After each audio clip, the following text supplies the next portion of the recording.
A paz de Cristo, igreja.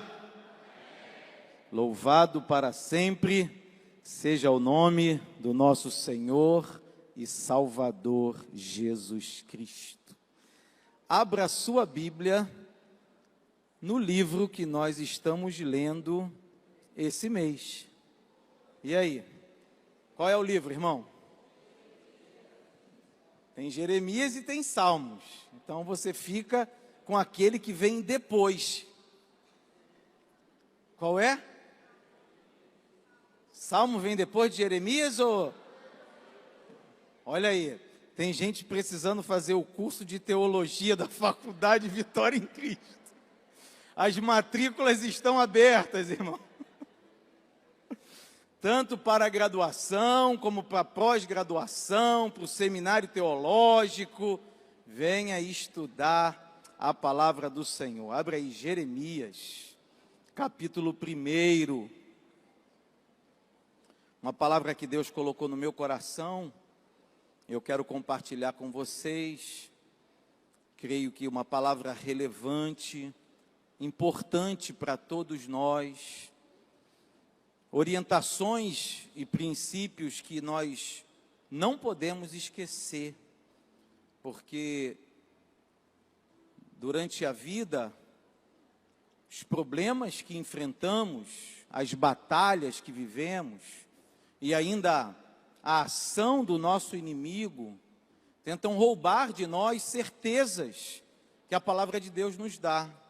É por isso que é tão importante que você esteja presente em cada culto, que você venha para a escola bíblica dominical, que você estude a palavra de Deus na sua casa, porque todas as vezes que uma situação da vida, um problema, todas as vezes que uma tribulação, uma ação maligna contra nós se colocar, a palavra de Deus prevalece no nosso coração e na nossa mente, e nós permanecemos firmes, porque é a palavra de Deus que nos sustenta. Jeremias, capítulo 1, a partir do versículo 4, na minha versão aqui, o título é O Chamado de Jeremias. A palavra do Senhor veio a mim dizendo: antes de formá-lo no ventre, eu o escolhi. Antes de você nascer, eu o separei e o designei profeta às nações. Mas eu disse: soberano Senhor, eu não sei falar, pois ainda sou muito jovem. O Senhor, porém, me disse: não diga que é muito jovem. A todos a quem eu o enviar, você irá e dirá tudo o que eu lhe ordenar. Não tenha medo deles, pois eu estou com você para protegê-lo, diz o Senhor. O Senhor estendeu a mão, tocou a minha boca e disse-me: agora ponho em sua boca as minhas palavras.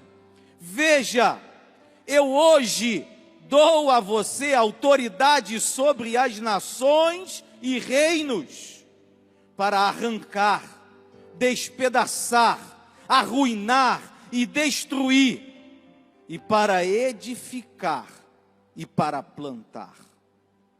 E a palavra do Senhor veio a mim: o que você vê, Jeremias? Vejo o ramo de uma amendoeira, respondi. O Senhor me disse: você viu bem, pois estou vigiando para que a minha palavra se cumpra. A palavra do Senhor veio a mim pela segunda vez. O que você vê? E eu respondi: vejo uma panela fervendo, e ela está inclinada do norte para cá.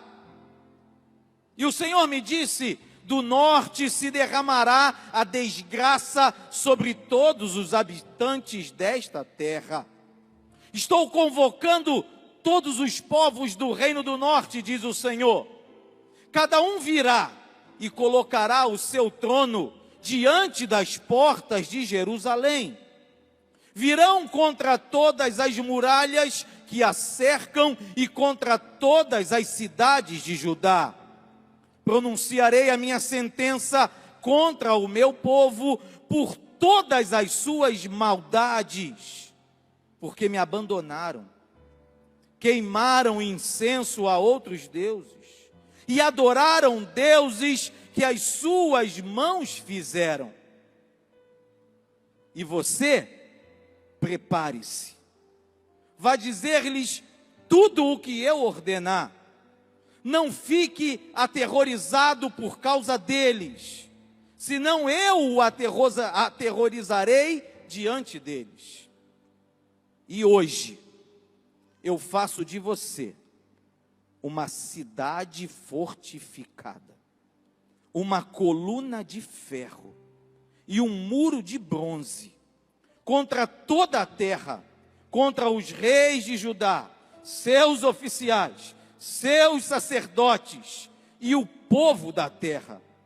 Eles lutarão contra você, mas não o vencerão, pois eu estou com você e o protegerei, diz o Senhor. Você pode dar um aplauso para Jesus, irmão? Pela palavra, pela autoridade da palavra de Deus sobre as nossas vidas. Eu quero agradecer meu amigo, meu pastor, pela oportunidade de ministrar a palavra na nossa casa. E quando nós estudamos um pouco sobre Jeremias, irmão, Jeremias é um profeta muito especial. Alguns teólogos chamam Jeremias de o profeta chorão, porque, em primeiro lugar, Jeremias sofreu muito. Jeremias teve uma vida árdua, uma vida difícil.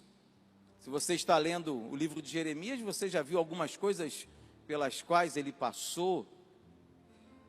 Mas Jeremias foi um profeta que Deus permitiu a ele ver a maior parte das suas profecias realizadas. E aí eu já quero dizer algo para você, irmão. Todo aquele que se posiciona e cumpre o chamado que Deus colocou na sua vida, pode passar tribulação, pode passar luta, pode passar adversidade, mas tudo aquilo que Deus disse vai se realizar e você vai ver acontecer. O texto começa, versículos 4 e 5, dá uma olhada, com uma declaração muito poderosa de Deus a Jeremias. O texto diz que antes de formá-lo no ventre, Deus já o tinha escolhido. Que antes de Jeremias nascer, Deus já o havia separado e já o havia designado por profeta às nações. Eu aprendo algo muito importante para mim e para a sua vida, que nós não podemos jamais esquecer. Deus tem um propósito para a sua vida. Você pode repetir comigo? Deus tem um propósito para a minha vida. O texto fala sobre chamado, fala sobre missão, fala sobre propósito.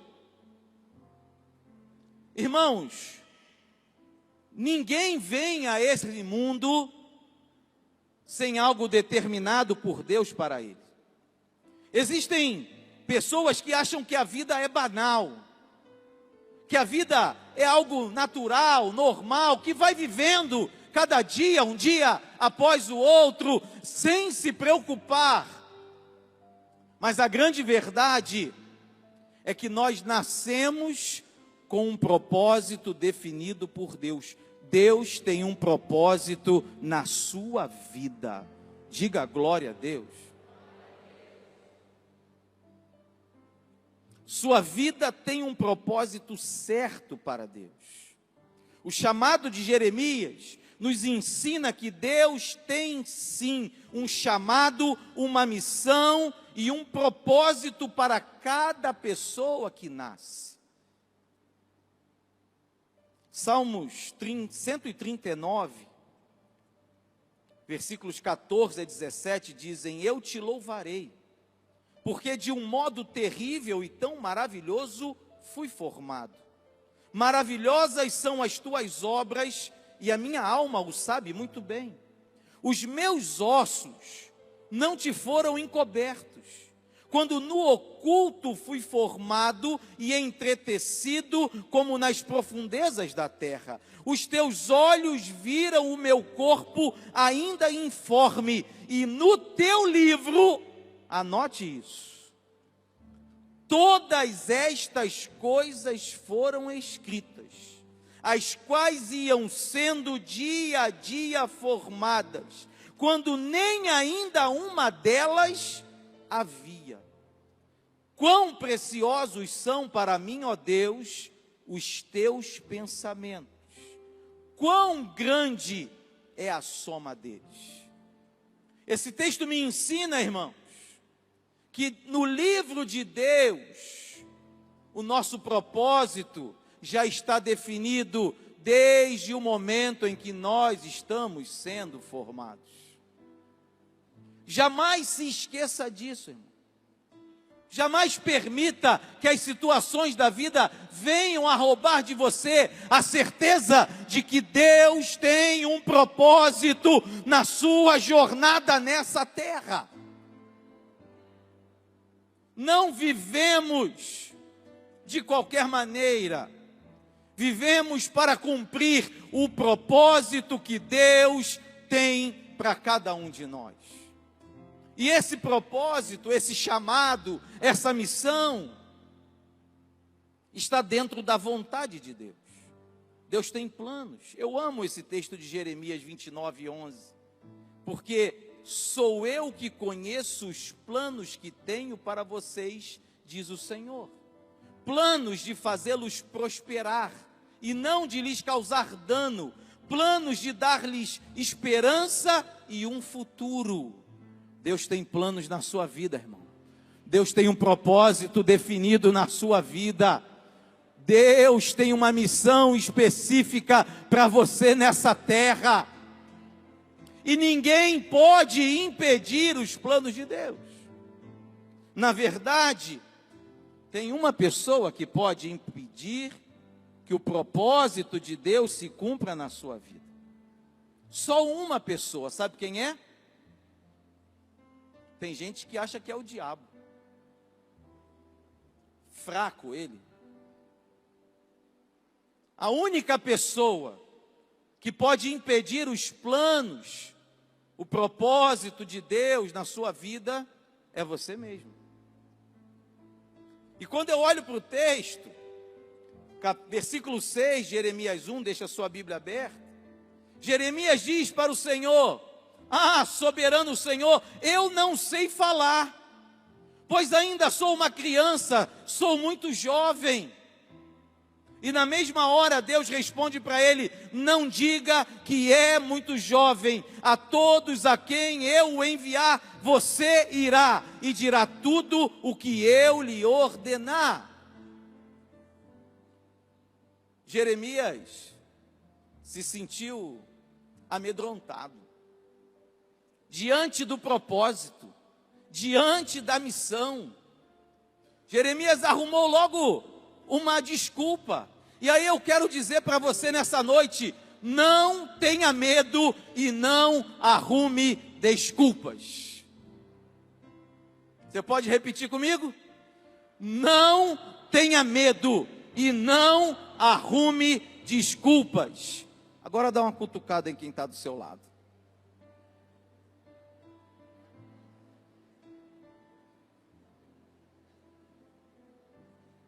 Irmãos, é normal ter certo receio de desafios.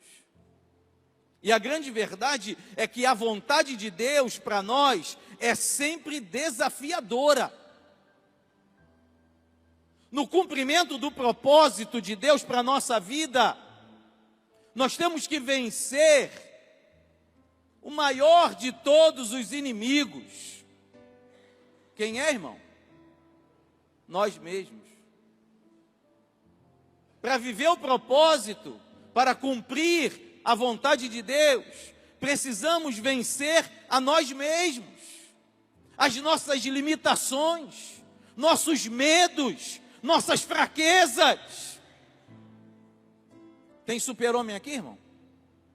Tem Mulher Maravilha aqui, irmão? Tem não. Todos nós temos fraquezas. Todos nós temos receios. Todos nós temos deficiências. Mas eu quero que você repita comigo de novo: não tenha medo e não arrume desculpas. Você lembra de Josué? O texto de Josué, capítulo 1, quando ele recebe a missão da parte de Deus de substituir o maior líder espiritual que Israel já teve. Certamente tremeu na base. Um jovem esteve ao lado de Moisés durante muito tempo. Foi o general que comandou diversas batalhas. Mas quando chegou a hora dele cumprir o seu propósito, porque Deus nos prepara, irmãos. Há um tratamento de Deus, um desenvolvimento para cumprirmos o propósito que Deus tem na nossa vida. E quando chegou a hora, Josué sentiu o peso da responsabilidade. Mas a palavra de Deus para ele foi tremenda. O texto diz: esforça-te e tem bom ânimo, porque tu farás este povo herdar a terra que jurei a seus pais lhes daria. Tão somente esforça-te e tem bom ânimo, para teres o cuidado de fazer conforme toda a lei que meu servo Moisés te ordenou. Dela não te desvies nem para a direita, nem para a esquerda, para que prudentemente te conduzas por onde quer que andares. Não te mandei eu? Esforça-te e tem bom ânimo, não pasmes e nem te espantes, porque o Senhor teu Deus é contigo por onde quer que andares. Toma posse dessa palavra para você, irmão. Toma posse dessa palavra para você. Guarda essa palavra no teu coração e na tua mente, porque jamais se esqueça disso também. É Deus quem te capacita. Que seria de nós? Como venceríamos as batalhas se Deus não estivesse conosco? Se Deus não guerreasse nossas guerras? Se Deus não abrisse nossa visão, nossos ouvidos, se o Espírito Santo não viesse sobre nós para nos encher de força e vigor, que seria de nós, irmãos? É Deus quem te capacita. Fala comigo, 1, 2, 3. É Deus quem te capacita. Mais uma vez, é Deus quem te capacita.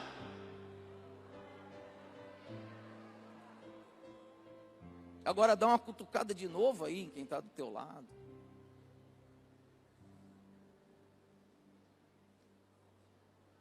Versículos 9 e 12.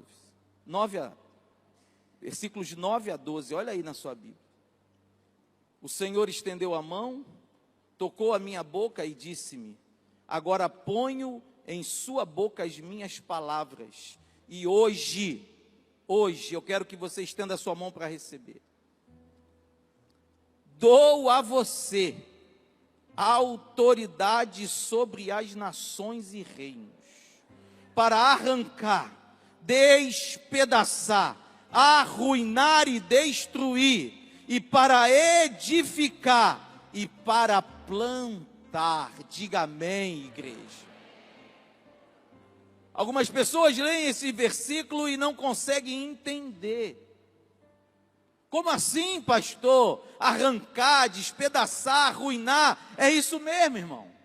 Tem que arrancar a raiz de toda a maldade do nosso meio. Tem que despedaçar, quebrar a força das potestades espirituais que vêm contra nós. Tem que arruinar as estratégias malignas de Satanás. Tem que destruir as obras das trevas. E tem que edificar o reino de Deus na terra. Tem que plantar a semente divina, que é a palavra de Deus. E é isso que eu profetizo sobre a sua vida. A autoridade espiritual para cumprir o seu propósito na terra e espalhar a palavra e a presença do nosso Salvador em todo lugar por onde você passar. Autoridade, irmão. Nós somos igreja. É Deus quem te capacita. A autoridade de Deus está sobre nós, porque nós somos a igreja. Mateus 16:18 diz: pois também eu te digo que tu és Pedro, e sobre esta pedra edificarei a minha igreja, e as portas do inferno não prevalecerão contra ela, e te darei as chaves do reino dos céus, e tudo que ligares na terra será ligado nos céus, e tudo que desligares na terra será desligado nos céus. Receba essa autoridade da palavra sobre a sua vida. As portas do inferno não vão prevalecer contra você, contra a sua casa, contra a igreja do Deus vivo. Ele já nos garantiu, é Ele quem nos capacita, e Ele nos deu as chaves do reino dos céus. Aquilo que ligamos na terra é ligado no céu, aquilo que desligamos na terra é desligado no céu, porque assim diz a palavra do Senhor sobre a nossa vida. Aleluia! Oh, Jesus! É Deus quem te capacita, não se esqueça.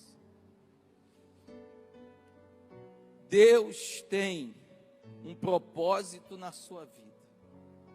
Não tenha medo e não arrume desculpas.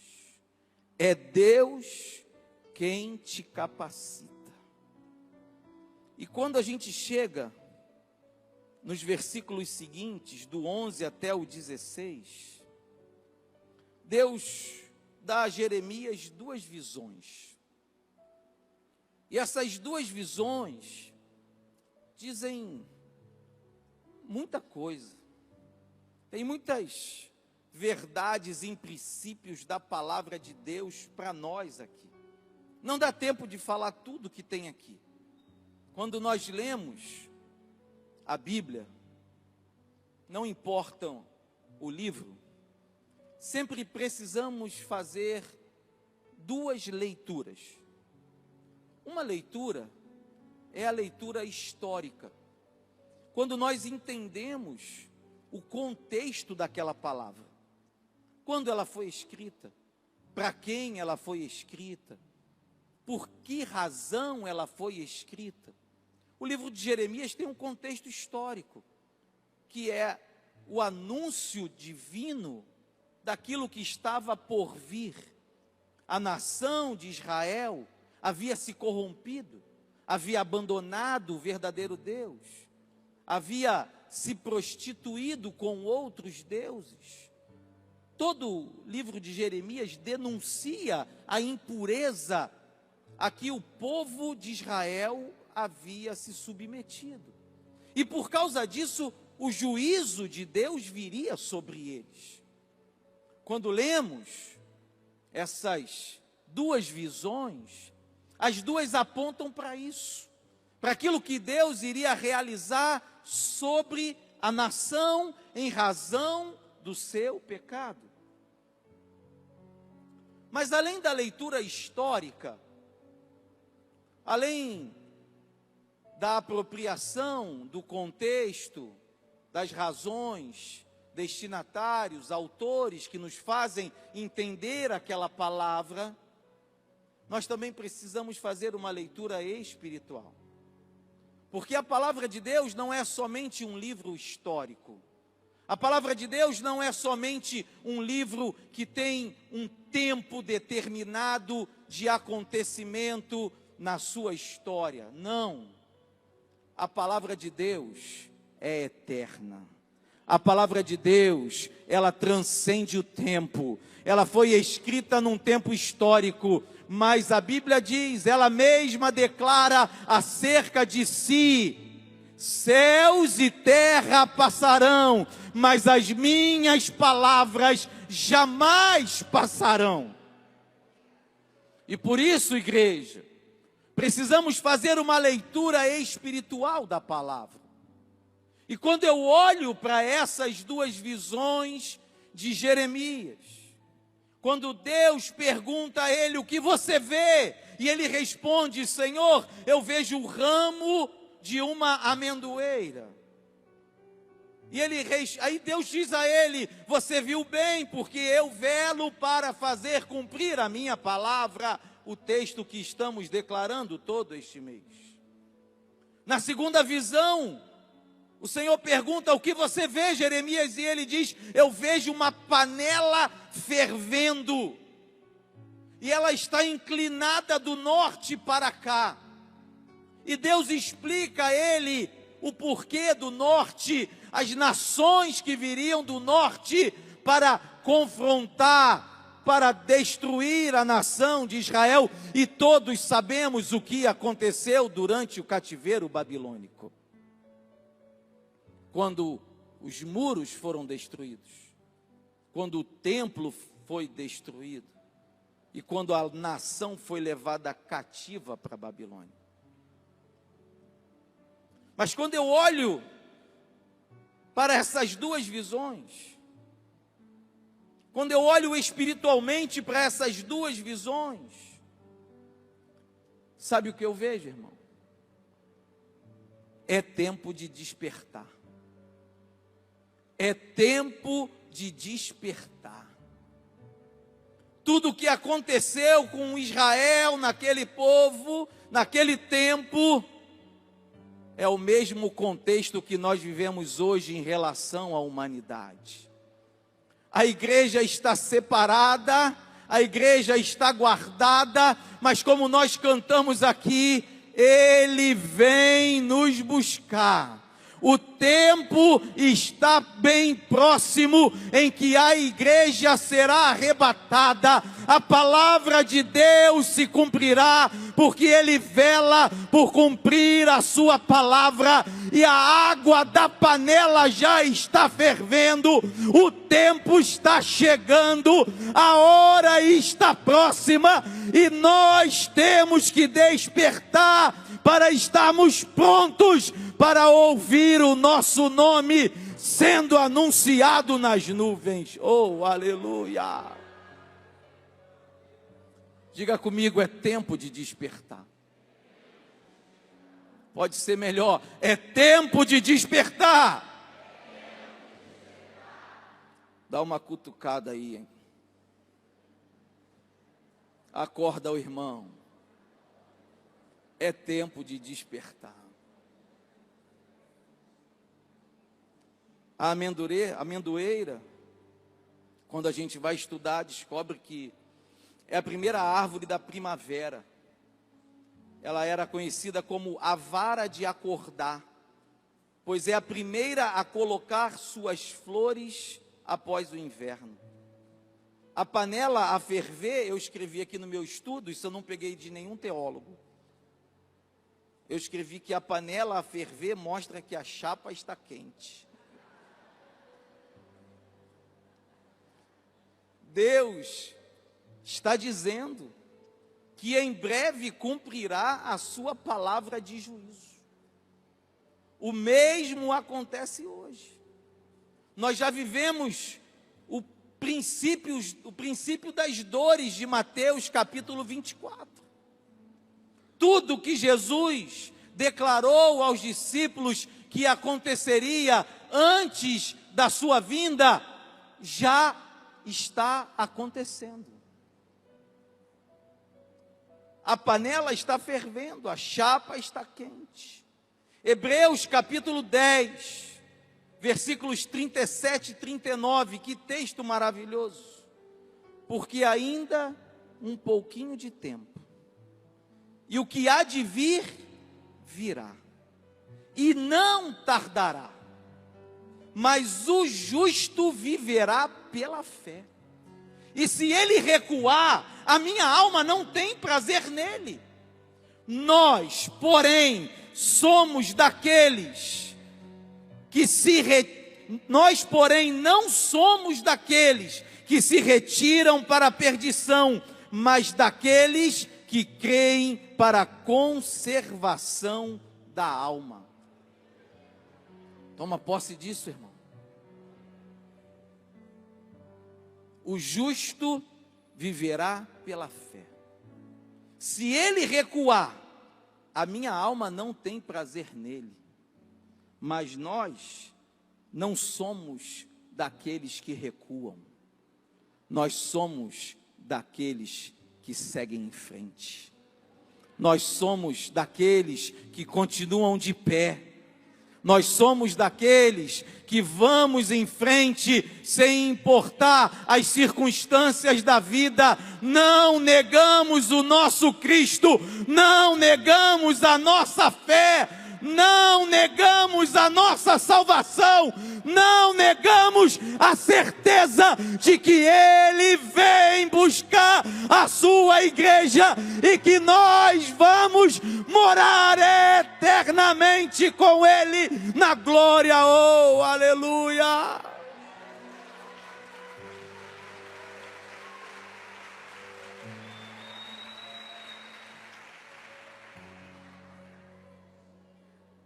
Primeira Coríntios 15, 58. Portanto, meus amados irmãos, sede firmes e constantes, sempre abundantes na obra do Senhor, sabendo que o vosso trabalho não é vão no Senhor. Oh, Jesus, dá um glória a Deus aí, irmão. Se alegra na presença do Senhor pela sua palavra. Continua firme, constante, abundante. Não deixa de cumprir o seu chamado. Não deixa de cumprir o propósito que Deus tem na sua vida.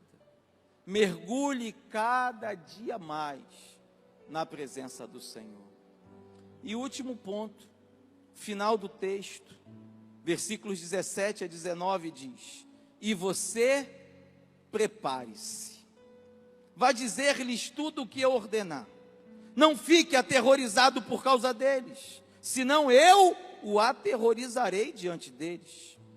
E hoje, eu faço de você, estende a mão aí, vai.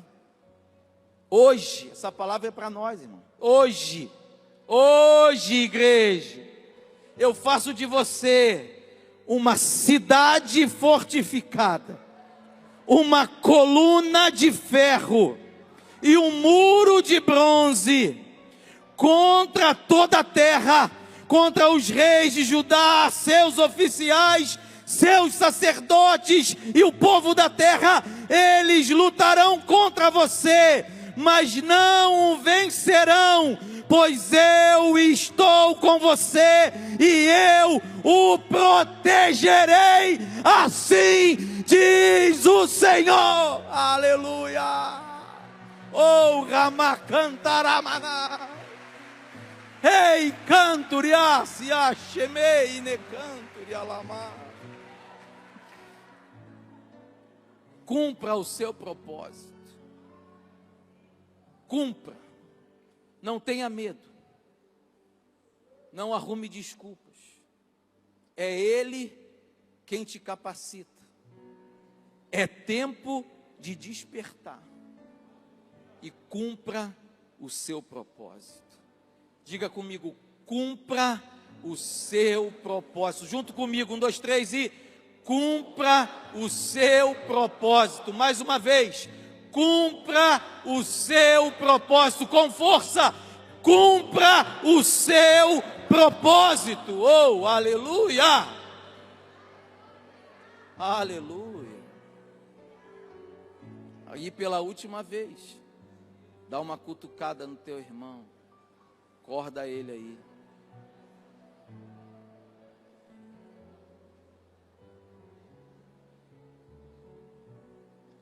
Mateus 19, 21 diz: Jesus disse para o jovem rico: se queres ser perfeito, vai, vende tudo o que tens, dá aos pobres, e terás um tesouro no céu, e vem e segue-me. Sabe o que significa esse texto? Entrega total. Nada me prende, nada me segura, nada é mais importante para mim do que o propósito que Deus tem na minha vida, do que o chamado que Ele tem. 1 Timóteo 2, 4, 5 repete esse princípio quando diz: ninguém que milita se embaraça com negócios desta vida, a fim de agradar aquele que o alistou para a guerra. E se alguém também milita, não é coroado se não militar legitimamente. Cumprir o propósito é se entregar por completo, é não ter reservas, e é militar, trabalhar, viver, sem estar embaraçado com as coisas dessa vida. Significa liberdade para cumprir tudo aquilo que Deus planejou para nós. Eu convido a igreja a ficar de pé nesse momento.